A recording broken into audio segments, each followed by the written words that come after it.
Although the American Revolution began and ended in Charleston, it was won in the Carolina backcountry, and that was largely due to the efforts of the three partisan leaders, Francis Marion, Thomas Sumter, and Andrew Pickens.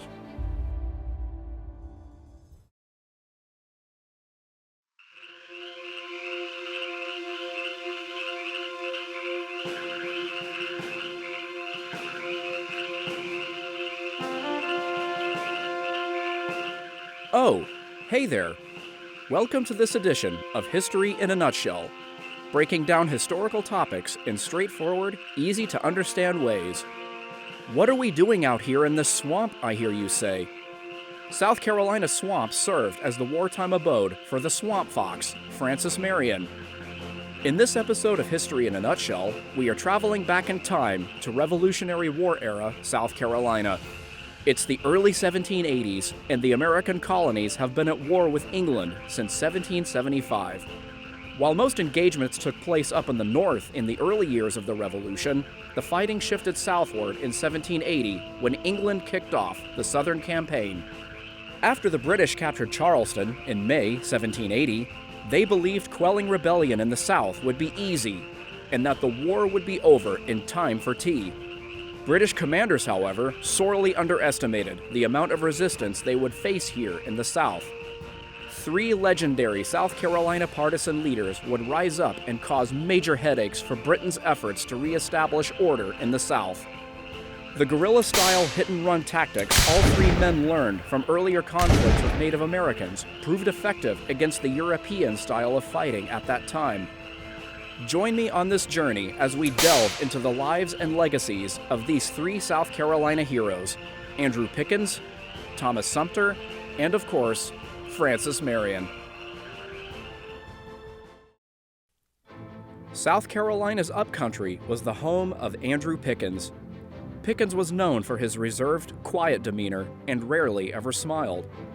Although Pickens was a stern leader who demanded his men follow orders, he was also a compassionate leader.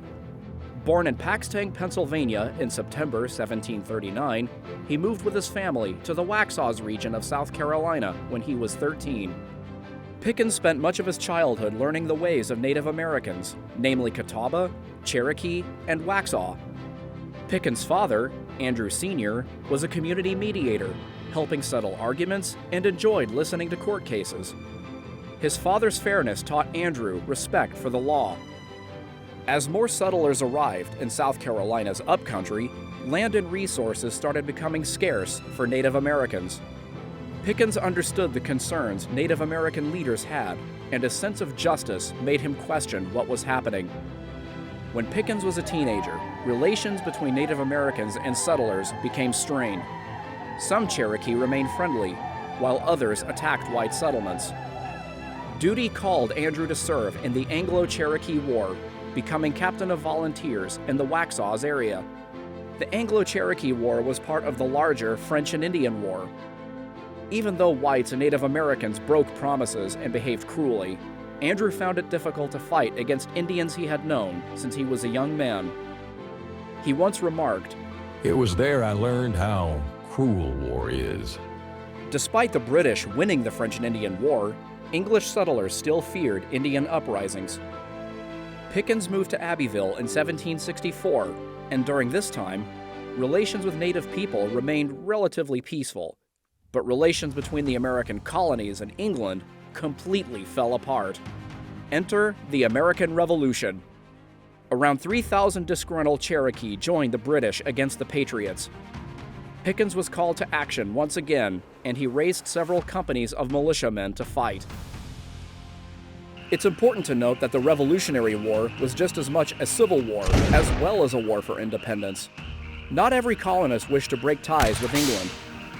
Those colonists who remained loyal to the crown were known as Loyalists or Tories. Now, militiamen on both sides did not have fancy uniforms like what Army regulars wore. Instead, they wore whatever they had.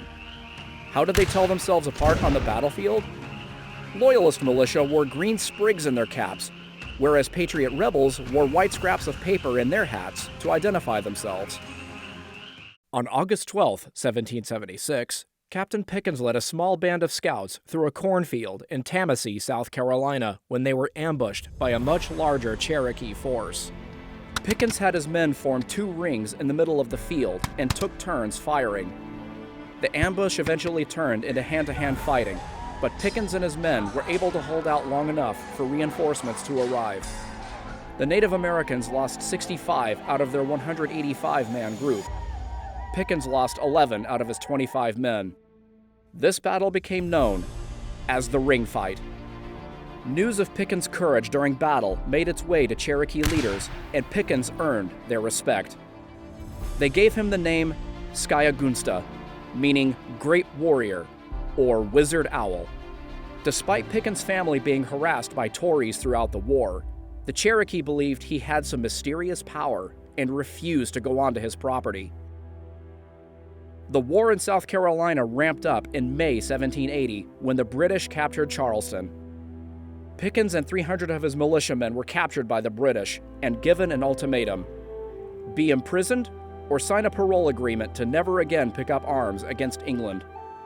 In return, the families and homes of those patriots would be protected.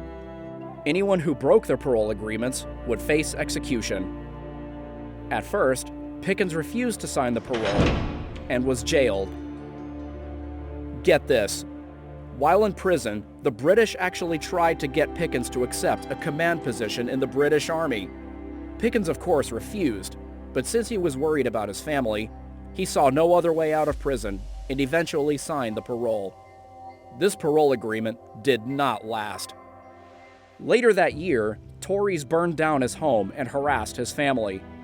Rightfully enraged, Pickens rejoined the fight. You have broken your promise. Since you harmed my family and burned my home, I consider myself no longer bound by the oath I took. Pickens re-recruited many of his former men who also signed parole agreements. Knowing they faced death if captured, many boldly went with Pickens anyway. Pickens and his men fought in several key battles during the Southern Campaign. Pickens and General Daniel Morgan faced off against Colonel Banastre Tarleton at the Battle of Cowpens. Governor John Rutledge of South Carolina promoted Pickens to Brigadier General of the South Carolina Militia shortly after the decisive victory at Cowpens on January 17, 1781. Pickens and General Richard Henry Light Horse Harry Lee supported General Nathaniel Greene's efforts in North and South Carolina. The 1781 Siege of 96, and Eutaw Springs.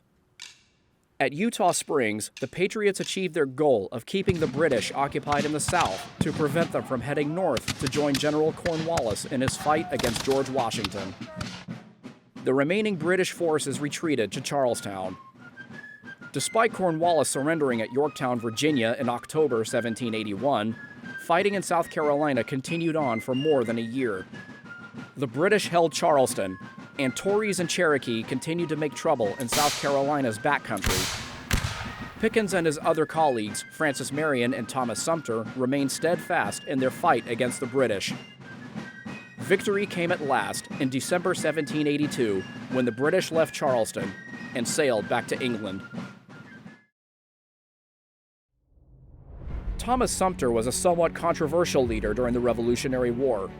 Although some Patriot leaders found Sumter difficult to work with, had a bit of an ego, and found some of his methods questionable, nobody could challenge his devotion to the Patriot cause for independence. Thomas Sumter was born in Charlottesville, Virginia in 1734. Like Andrew Pickens, Sumter also spent much of his younger years in the military, serving in the Virginia militia during the French and Indian War. It was there that Sumter became acquainted with the Native American battle tactics he would later use in the Revolutionary War.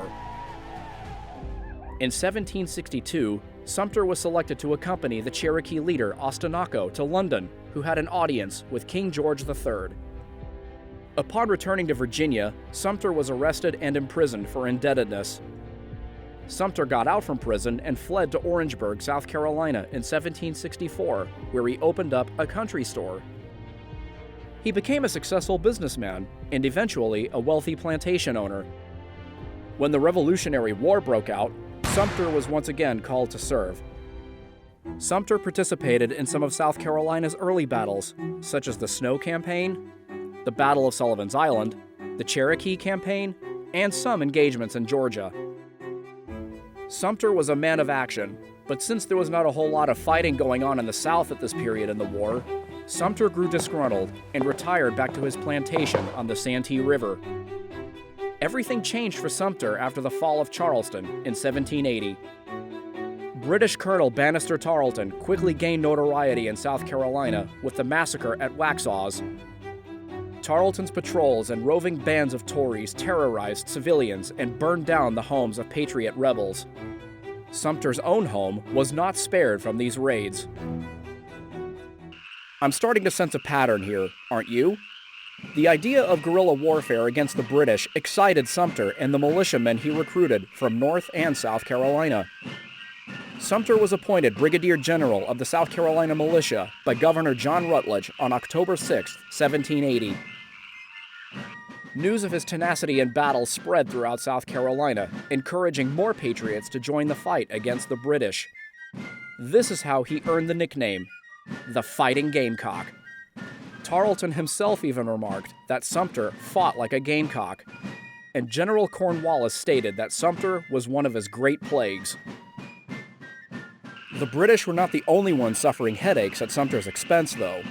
Other Patriot commanders, such as General Nathaniel Greene, found him difficult to work with.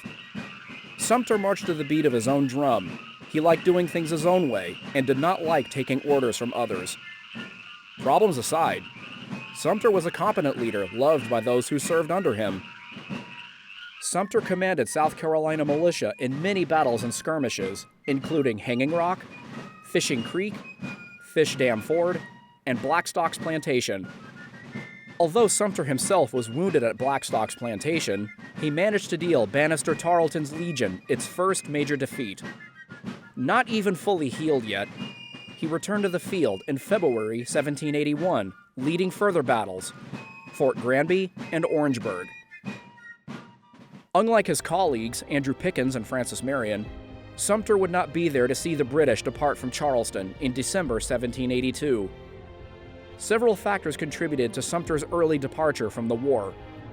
Sumter grew frustrated with the reorganization of the militia following the stalemate at the Battle of Eutaw Springs. Sumter also had political aspirations. He was elected to the South Carolina legislature in November 1781. Seeing how victory seemed close enough, he resigned his commission to focus on his budding political career.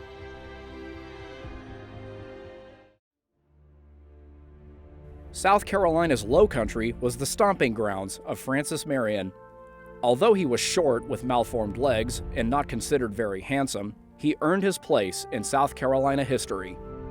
Francis was born in 1732 at Goatfield Plantation in Berkeley, South Carolina. He was the youngest of 6 children born to Gabriel and Esther Marion. Francis came from a French Huguenot background, whose family came to North America to escape religious persecution. Even as a young man, Francis loved to explore the swamps around his home. Whenever he wasn't studying, he would be roaming around in the swamps. After his father's death, Francis moved to Belle Isle Plantation to be with his eldest brother, Gabriel Jr. As a teenager, Francis dreamed of going to sea, but an incident on board a coastal schooner bound for the West Indies immediately quashed his dreams of a career at sea. Whales rammed and sank the ship, leaving Francis and the other survivors adrift at sea for 6 days. He made it back home okay, but vowed to never again go back out to sea after that experience. In 1761, he joined the South Carolina militia and took part in the French and Indian War. Marion and his men learned valuable lessons during their fights against the Cherokee. Unlike European soldiers who fought with rules and codes of honor, the Cherokee did not fight with such customs, moving quietly, quickly, and striking without warning. Despite the French and Indian War being an English victory, it caused major problems for both England and her colonies. Francis feared that a war against Great Britain would one day break out. As tensions between England and the colonies increased, many colonists picked sides, loyalist or patriot. The wealthy planter aristocracy, of which Francis was a part, overwhelmingly voted in favor of war. Many living in South Carolina's upcountry became Loyalists or Tories since they were poorer and resented the fact that the rich lowcountry elites were running the colonial government. At the beginning of the Revolution, other than taking part in the Battle of Sullivan's Island with the 2nd South Carolina Regiment, not much occurred at the Palmetto State before 1780. Engagements were sporadic. Regardless, Marion did not let himself or his men let their guards down, instilling discipline and vigilance within his men since they would have to fight again sooner or later. May 1780, the British captured Charleston. Marion and some of his men hid in nearby swamps to evade capture by the British. Later that year, Marion and his men rendezvous with General Horatio Gates in North Carolina, but Gates had little use for Marion's ragtag group of militia. As badly as Marion and his men wanted to march with Gates, they were lucky they didn't. While off on another assignment, Gates was defeated by Cornwallis at the Battle of Camden. Marion went back home to recruit more men. Sometimes, Marion would command over 200 volunteers. Other times, he would operate with 20 to 30 men. This outfit was known as Marion's Brigade. Francis Marion was appointed Brigadier General in the South Carolina militia in December 1780. Marion was a tactical genius with guerrilla tactics, coming out from the swamps to attack passing British troops, then run and hide again. Other times, they would sneak into British encampments and steal supplies while they slept. Men of various demographics fought alongside Marion, not just white colonists, but blacks and Native Americans, namely Catawba. Whenever British troops tried to follow Marion and his men without knowing where they were going, they would get lost, and horses got stuck in swamp waters. Marion was one of Lieutenant Colonel Bannister Tarleton's most frustrating foes. General Cornwallis gave Tarleton orders to go get him. In one of their most famous encounters, Marion led Tarleton on a 26-mile chase, which lasted around 7 hours. Exhausted, Tarleton exclaimed to his men, "Come on, boys. We'll never catch that damned old fox. Even the devil himself could not catch him." From then on, Francis Marion became known as the Swamp Fox. Like Pickens and Sumter, Marion and his men took part in a lot of battles during the Southern campaign, and too many undocumented skirmishes to count. More battles, engagements, and skirmishes were fought in South Carolina during the Revolution than in any other colony. Nearly 20% of all Americans who died in battle in the Revolution died in South Carolina in the last 2 years of the war. Some of Marion's most notable battles were Nelson's Ferry, the Battle of Blue Savannah, Fort Watson, and the Battle of Fort Mott. In October 1780, General Horatio Gates was replaced by General Nathaniel Greene. The new Patriot strategy in the South shifted to keep Cornwallis stuck in the South, chasing gamecocks and swamp foxes, to give Greene enough time to muster his new army of Continental regulars. Marion and Light Horse Harry Lee were instrumental in aiding General Greene's efforts in the war. By this point in the war, folks on both sides became weary of the war, wondering if it would ever end. Marion and his men faced their largest battle of the war in September 1781 at the Battle of Eutaw Springs. Marion, Andrew Pickens, Light Horse Harry Lee, and General Greene engaged the last remaining large British force in America.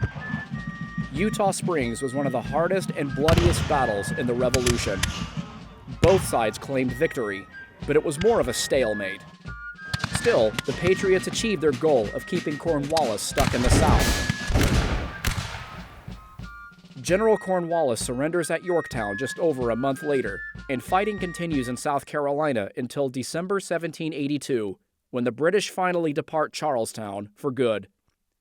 With victory achieved at last, the Swamp Fox could return home.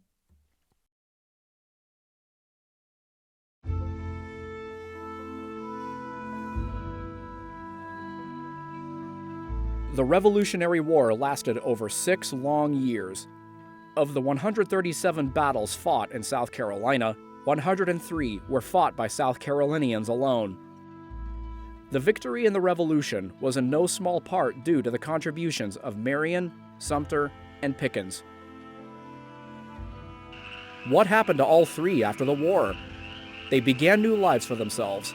All three rebuilt their homes, became wealthy landowners, and served various roles in political leadership. To this day, the names Marion, Sumter, and Pickens can be found all over South Carolina. Andrew Pickens lived up to the Wizard Owl name the rest of his life. For his negotiation skills and fairness, Congress chose Pickens to act as a mediator to settle disputes between Native Americans and white settlers. The chief Indian agent for the Southern Indians, Benjamin Hawkins, wrote, "In my opinion, General Pickens stands higher in the estimation of the Indians than any man living. They have just cause to fear him as a warrior when he is their enemy, and to love him as a friend and honest man." Andrew married Rebecca "Becky" Calhoun just after the Cherokee Wars, and they had 12 children. In 1794, Pickens was elected to represent South Carolina in Congress, becoming the first person from the 96th District to be elected to the United States Congress. Andrew Pickens passed away on August 11, 1817, and was buried in the Old Stone Church Cemetery in Clemson, South Carolina. Whether he was referred to as Wizard Owl or the Fighting Elder, he was always spoken of with respect. After the war, Thomas Sumter was elected to U.S. Congress, first serving in the House of Representatives, and then represented South Carolina in the Senate from 1801 to 1810. During his time in Congress, Sumter was a dedicated Jeffersonian who remained loyal to his backcountry Republican values. In 1767, Sumter married Mary Canty Jameson, a wealthy widow 11 years older than he was, and they had 2 children. Sumter was the last surviving American general of the Revolution, passing away in 1832 at the age of 97 years old. Fort Sumter in Charleston bears his namesake, and the University of South Carolina adopted the Fighting Gamecock as its official mascot in his honor. As for the swamp fox, Francis Marion, he was finally able to marry his sweetheart, Mary Esther Vidot, in April 1786. He was 54 years old when they tied the knot. Although they did not have any children of their own, they adopted a grandnephew, Francis Marion Dwight. Marion served South Carolina after the war as a senator. For his contributions to the Revolution, Congress awarded Marion a gold medal as a mark of public approbation for his great, glorious, and meritorious conduct. Marion was loved and honored by the men who served under him. Marion died in his Belle Isle plantation home on February 27, 1795, at the age of 63. Inscribed on his tombstone, Francis Marion, who lived without fear and died without reproach.